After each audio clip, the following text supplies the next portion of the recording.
Две большие разницы. То не то. Аня, прочитай мне это слово. Koje slovo? Это на экране. Ali ovdje je 4 slova. 4 слова? Нет, одно. Читай. Grad. Ali ovo nije slovo. Ovo je reč. Речь? Da.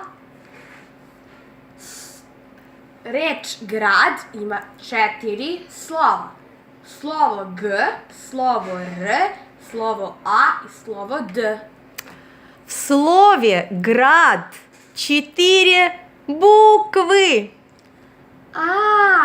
Znači na srpskom je slovo, a na ruskom je Буква. bukva. Да. Ali bukva je drvo. Pogledajte. Дерево? Da, drvo. Vidite?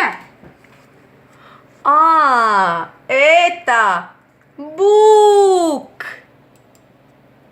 По-русски буква, а по-сербски? Slova. По-русски бук, а по-сербски? Bukva. Повтори.